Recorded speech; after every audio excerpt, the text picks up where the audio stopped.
apa yang paling penting? Sebutkan 3 hal aja, Mas. 3 hal. Yang pertama, hutangnya besar sekali, 40 triliun. Nah, kemudian yang kedua adalah kaitan juga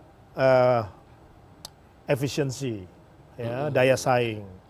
Karena biar gimana pun juga persaingan internasional itu kan kita tidak bisa hindari 100%. Iya. Bahwa dibutuhkan pertolongan dalam hal proteksi kepentingan nasional, ya. Ya, Tapi kan nggak mungkin terus kemudian kita menyusu terus. iya betul. Ya, dari sisi kitanya sendiri juga memang harus efisien dan berdaya saing. Yang ketiga, ya memang di sini pengaruh daripada internasional, ya, untuk baik itu masuk ke Indonesia sebagai tujuan market, bisa juga investasi. Ini juga membuat kita semakin sulit menghadapi impor, ya, dan juga sulit menghadapi calon lawan-lawan kita nanti di pasar Indonesia. Tapi memang menurut Anda proteksi untuk industri dasar seperti steel atau baja di Indonesia ini masih diperlukan ya? Sangat, Mas. Sangat diperlukan ya? Amerika pun melakukan itu. Oke. Gitu. Karena oke. memang di banyak negara itu, khususnya negara maju, kita perhatikan dulu bahwa tidak ada negara yang ekonominya maju tanpa industri baja yang bagus. Ya. Jerman, Amerika, yang sekarang China. China itu luar biasa pembangunannya. Iya. Didukung oleh industri baja yang kuat. Kuat. Terus pertanyaannya, memang China punya apa, iron ore, tambang besi dari Australia, Brazil, dan Afrika. Oke. Nah, artinya mereka bisa berdaya saing itu bukan karena hanya tambangnya, tapi bagaimana mereka membuat satu size ekonomi yang besar, skala ekonomi yang besar, baik itu demand maupun kapasitas, sehingga mereka bisa efisien. Iya. Dan tentunya ya proteksinya. Iya, jadi kuncinya di efisiensi dan selain proteksi itu ya. Nah, selain soal ini tadi bahas policy, proteksi segala rupa, efisiensi penting, tapi ada yang heboh nih. Apa itu? Sempat muncul di berita-berita yang ditanggapi netizen. Ada video tayangannya nih. Coba diputar. 20 bulan sampai sekarang.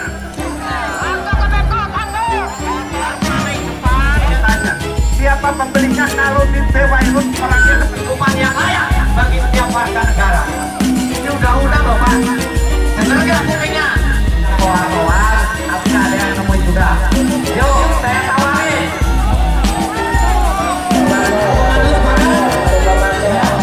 Bahkan udah biasa.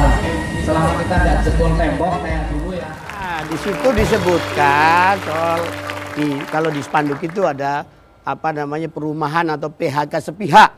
Ini ada kalau tidak salah di 1.300 orang. Nah, ini bagaimana Pak Silmi? Sebenarnya apa yang terjadi? Gini Mas, dalam konteks bicara PHK, Krakatau Steel tidak melakukan PHK terhadap karyawan. Yang kita lakukan adalah tidak melanjutkan ya, kontrak terhadap perusahaan yang menyediakan jasa-jasa tertentu untuk Krakatau Steel. Kenapa ini dilakukan? Karena memang yang tadi daya saing. Ya, terus kemudian juga kita harus mengambil keputusan untuk memperbaiki kondisi keuangan Krakatau Steel. Nah, ini masalah pilihan yang berat. Tidak ada seorang pimpinan dimanapun yang ingin mencelakakan warganya. Nggak ada. Sehingga ketika ada pilihan-pilihan itu, kita harus lakukan. Harus cepat lakukan. Karena kalau tidak, korbannya akan makin banyak. Jadi intinya Krakatau Steel memutus kontrak atau tidak memperpanjang kontrak dengan vendor penyedia tenaga kerja tadi itu. Ya, penyedia jasa dan lain sebagainya. Jasa segala macamnya ya. Jadi terhadap para pendemo pengunjuk rasa ada ribuan itu, yang Anda mau sampaikan ke mereka apa sebaiknya? Allah Subhanahu wa Ta'ala itu kan sudah mempunyai takdir kepada setiap manusianya. Ya. Daripada berdemo, ya, daripada melakukan hal-hal yang merusak, akan baik kalau digunakan untuk mencari tempat baru. Memang tidak mudah, saya harus akui. Ngomong tuh gampang, gitu ya. Tapi pasti ada pertolongan. Nah, ini ada cerita yang lain lagi nih. KPK tempo hari kan ada salah satu direksi dari Krakatau Steel yang berurusan dengan masalah hukum ya. Coba slide-nya. Nah, ini KPK kirim ahli bantu jaksa di sidang korupsi dana pensiun Krakatau Steel. Kemudian sidang suap ex-direktur Krakatau Steel, saksi sebut Alex terima uang 200 juta rupiah.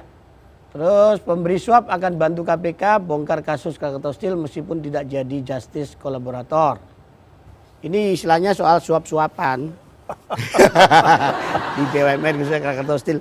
Ini bagaimana Mas Hilmi supaya nggak terjadi lagi ya? Ini bagaimana ujian yang sedang dihadapi ini, ya kan? Ini ujian nasional istilahnya. Oh, iya. Kalau sebelumnya itu masih ujian kelas, Iya, ya kan? iya. Gampang. Ini UNAS. Ini Krakatau Steel nasional, ya.